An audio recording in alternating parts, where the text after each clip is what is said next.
여러분 안녕하십니까? 6월 4일 금요일 뉴스투데이 강원입니다. 최근 10여일 동안 춘천에서는 80명이 넘는 코로나19 확진자가 나왔습니다. 이 중에 감염 경로를 알 수 없는 확진자가 많아지면서 시민들의 불안감도 커지고 있는데요. 외부가 아닌 지역 내에서 바이러스 전파가 많아지고 있는 것으로 풀이됩니다. 백승호 기자가 보도합니다. 어제 오전 춘천에서 코로나19 확진자 10명이 한꺼번에 나왔습니다.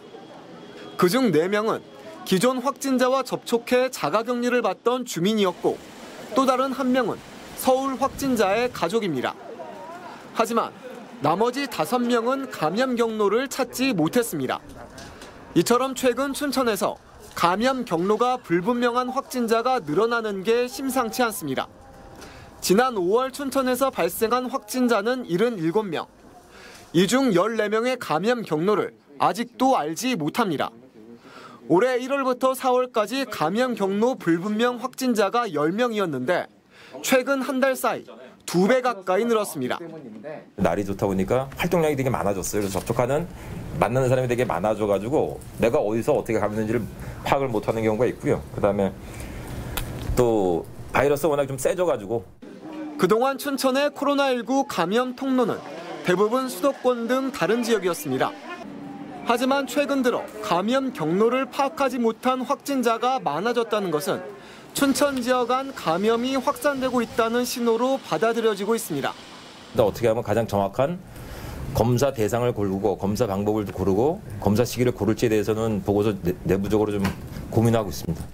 감염 경로가 불분명한 환자 확산에 대한 뚜렷한 대책도 없어 시민들의 불안감이 높아지고 있습니다.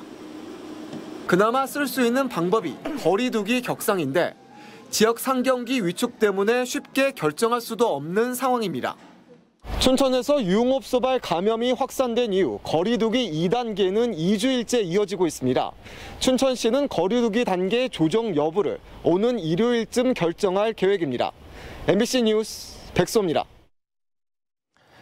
어제 춘천 확진자 중 1명이 강원대병원을 다녀간 것으로 확인돼 해당 병동이 임시 폐쇄되고 접촉자들에 대한 진단 검사가 이뤄졌습니다.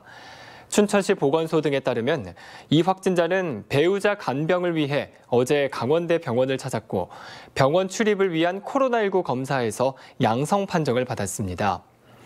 병원은 확진 통보 이후 병동을 폐쇄했고 접촉자들을 긴급 검사한 결과 모두 음성 판정이 나왔다고 밝혔습니다.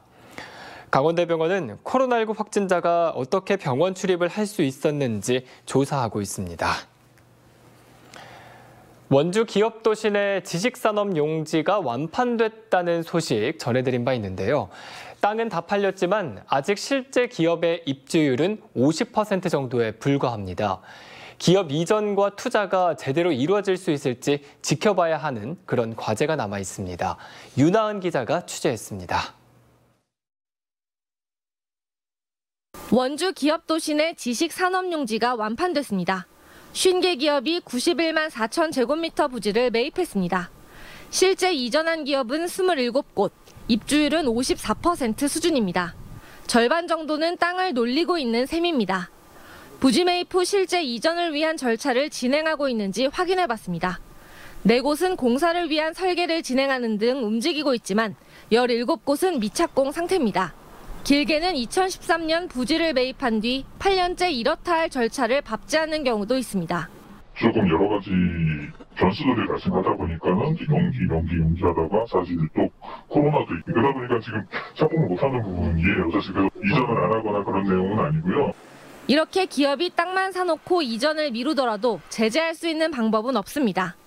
국가 균형 발전을 위해 시작된 기업도시는 일반 산업단지와 달리 부지를 매입한 뒤 일정 기간 동안 되팔 수 없도록 제한하거나 공장을 짓지 않으면 땅을 환수하는 등의 강제 규정이 없습니다. 기업의 사정에 따라 얼마든지 늘어질 수 있는 것입니다. 기업들이 이전하는 데는 무엇보다도 여러 가지 대외적인 변수들이 상당히 매우 중요해요. 그로 인해서 좀 이전이 좀 지연되는 게 상당히 많습니다. 저희가 애로사항이 뭔지 그런 것들을 좀 접촉을 해서 파악을 해서 현재 원주에 남아있는 미분양 산업용지는 문막 반개 산업단지 내 한 필지뿐입니다. 불온 일반 산업단지는 조성 단계에서 공사가 중단된 상태입니다. 이 때문에 원주에 더 이상 기업이 들어올 땅이 없다는 말까지 나오고 있는 상황. 기업들이 원주 이전을 서두를 수 있도록 다양한 유인책을 마련하고 나아가 페널티를 주는 방법은 없는지까지 다양한 고민이 필요해 보입니다. MBC 뉴스 윤하은입니다. 동서고속철도 속초역 건설을 놓고 속초시와 시의회, 시민들 사이에 다양한 의견이 나오는 데다 이 고성군이 토성면으로 이 역사 이전을 제안하면서 해법 찾기가 더욱 쉽지 않은 상황입니다. 속초시가 일단 관련 사전 타당성 용역을 추진하기로 했는데요. 홍원표 기자의 보도입니다.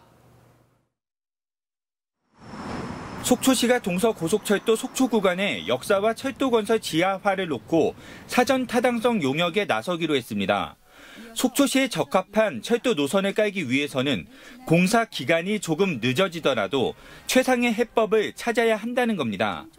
관련 예산 2억 원을 제2회 추가 경정 예산안에 포함해 시의회에 제출할 계획인데 용역 결과를 토대로 정부와 시민들의 의견을 수렴하기로 했습니다. 사전 타당성 용역을 해서 그 정당성을 가지고 그 자료를 가지고 중앙정부에 건의하든지 찾아오도록 이야기를 하고 있기 때문에 저희가 한 6개월이 걸리는 그 사전 타당성 용역을 이번 시의회의 예산을 요구해서 시작을 하려고 합니다. 속초시 의회 의원들 사이에는 입장이 엇갈리고 있습니다. 우선 예정대로 공사를 진행해야 한다는 입장. 지하화로 건설되면 소요 비용이 5천억 원 안팎이 더 늘어나고 이는 속초시의 부담으로 다가온다는 겁니다. 또 증가하는 비용이 총 사업비의 15% 이상이면 예비 타당성 조사를 다시 받아야 한다며 공사 지연을 우려하고 있습니다. 기술적, 경제적인 관점, 특히 도심 접근성 부분에 있어서 우위를 차지한 현재 노학동 수야벌이 최적의 노선으로 판단되어 확정된 것입니다. 지하화 논의도 마무리되지 않은 상황에서 역사 이전 문제도 불거졌습니다. 속초역 예정지인 소야벌은 지대가 너무 낮고 부지가 좁아서 도시 단절, 조망권 저해가 걱정인 데다 물류 역사로서의 기능도 우려된다는 겁니다. 관광 속초의 도시 기능과 미래 발전을 위한 효율적 측면에서 전 동해고속도로 속초 IC 인근 지역으로 변경해야 한다는 시민들의 의견도 있고 속초역의 토성면 이전을 제안했던 고성군은 지역 사회단체와 힘을 합쳐 여론 확산을 꾀하고 있습니다. 개별 행정구역의 문제가 아니라 두 도시의 상생 발전을 위하자며 속초시와 충분히 협의해 가겠다는 입장입니다. 우리 고성군은 배후 부지가 충분히 확보를 할 수가 있고 또 땅값도 속초보다 덜 들어가기 때문에 속초나 고성이나 서로 상생 공동 발전할 수 있고 지난 3월 동해 북부선 속초 구간의 지하화 건설을 놓고 벌인 설문조사에서는 찬반 양론이 정확히 49%씩 나와 민심 파악도 쉽지 않은 상황. 속초 역사의 지상 건설과 지하화, 속초 역사 이전 문제를 놓고 속초 지역 민심이 4분 오열하고 있습니다. 지난해 동해 북부선 건설이 정부의 예타 면제 사업으로 결정되면서 속초의 철도 환경도 크게 변했습니다. 여기에 지난 2016년 동서고속철도 예비 타당성 조사가 통과한 뒤 5년 사이 속초시의 개발 바람이 불면서 도시 지도가 크게 변한 만큼 도시 현재와 미래 상황을 모두 고려한 적합한 해법 찾기가 더욱 필요한 시점입니다. MBC 뉴스 홍한표입니다. 원주시가 경기 동남부권 지자체와 함께 수도권 광역급행철도 GTX의 유치에 나섰습니다. 원주시는 경기도 광주역 광장에서 광주시, 이천시, 여주시와 함께 GTX 광주, 이천, 여주, 원주 연결 비전 선포식을 갖고 4명의 시장들이 공동으로 GTX 연결 건의문에 서명했습니다. 원주시는 GTX 원주 연결은 지역과 수도권이 균형 있게 발전할 수 있는 토대가 될 것이라며 해당 건의문을 강원도를 통해 국무총리와 국토교통부에 전달할 예정입니다. 최문순 강원도지사가 국회에서 대권 도전을 선언했습니다. 대선 출마 선언을 위해 국회를 찾은 최 지사는 자신을 포함한 민주당이 불공정, 불평등, 빈부격차를 없애달라는 국민들의 준엄한 명령을 완수하지 못한 것에 대해 사죄드린다고 말했습니다. 이어 승자 독식, 이익 독점, 복지 축소의 사회 시스템이 근본 원인으로 보고 고용국가, 청년국가, 분권국가 등을 통한 대한민국 근본 개혁을 위해 행동으로 보여주겠다고 밝혔습니다. 접경지역 군장병 우대업소 지원을 위해 강원도가 춘천 세종호텔에서 5개 접경지역과 금융결제원 등 8개 기관과 업무 협약을 맺었습니다. 이에 따라 군장병이 결제한 금액의 30% 상당을 나라사랑 카드 지역 포인트로 지급받아 이용할 수 있도록 나라사랑 포털 앱에서 관련 시스템을 구축할 예정입니다. 또 우대업소는 기존 종이 상품권 지급과 환급 정산 절차에 따른 불편이 해소되는 등 지역 상권 활성화에 도움이 될 것으로 기대하고 있습니다. 강원도교육청은 오는 7월까지 17개 시군교육청을 찾아가 작은 학교 정책 설명회를 개최합니다. 이번 정책 설명회에서는 작은 학교 정책 방향과 사업 변경 내용, 내년도 맞춤형 교육과정 계획 등 작은 학교 운영 전반에 관한 내용을 현장과 공유하고 학교의 의견을 수렴합니다. 현재 전교생 60명 이하의 강원도 작은 학교는 초등학교 154곳, 중학교 66곳 등 모두 220곳으로 전체 학교의 45%를 차지하고 있습니다. 북부지방산림청은 지난 5월 국가숲길로 지정된 인제지역 DMZ 트레일 시범 운영을 위해 6월부터 10월까지 5회에 걸쳐 정기 행사를 갖습니다.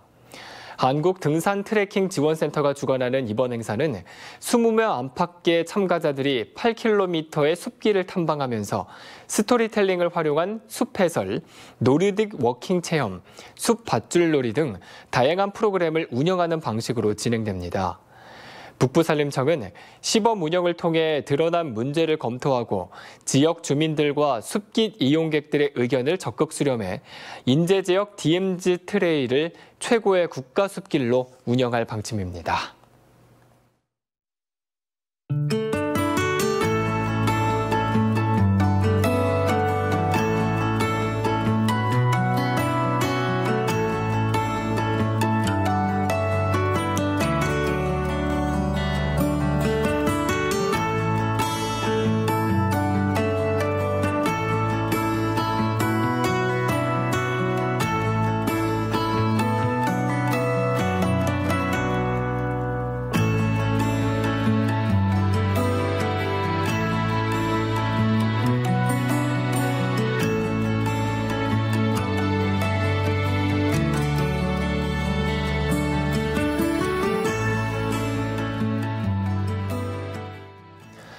경찰이 오는 10월 스토킹 처벌법이 시행될 때까지 스토킹 관련 범죄 집중 수사 기간을 운영합니다. 강원경찰청은 여성 청소년과와 생활안전과, 형사들로 특별팀을 꾸리고 처벌법이 시행되는 10월 21일 전까지 관련 범죄를 수사해 처벌받도록 할 계획입니다. 스토킹 범죄는 경범죄로 취급돼 벌금에 그쳐왔지만 지난 3월 관련법이 국회를 통과해 10월부터는 5년 이하의 징역이나 5천만 원 이하의 벌금에 처해지게 됩니다. 춘천시가 농가당 최대 140만 원의 농업용 면세유류 구입비를 지원합니다. 춘천에 거주하고 있고 면세유 구입 카드를 발급받은 농민이나 축산업 종사자들이 대상이며 9월 30일까지 읍면동 행정복지센터를 통해 신청해야 합니다. 대상자는 리터당 80원씩 최대 140만 원까지 지원받을 수 있습니다. 춘천시는 올해 강원도가 사업비 지원을 중단했지만 춘천시 자체적으로 사업을 계속하기로 결정했다며 사업비 4억 5천만 원을 마련했습니다. 원주 횡성 영월에 걸쳐 있는 지역의 명산, 이 치악산을 한 바퀴 돌 수 있는 둘레길이 조성됐습니다. 치악산 둘레길은 11개 코스, 139.2km 규모의 도보 여행길로 사업비 71억 원이 투입됐고 5년에 걸친 조성 공사를 마치고 개통됐습니다. 원주에는 지난해 총 연장 400km, 30개 코스로 구성된 원주 굽이길도 조성됐습니다. 치악산 둘레길과 원주 굽이길은 등산로와 샛길, 임도와 마을길 등 기존의 길을 연결하고 최대한 수평형, 무장의 숲길로 만들어졌습니다. 이상으로 뉴스투데이 강원을 마칩니다. 함께해 주신 여러분 고맙습니다.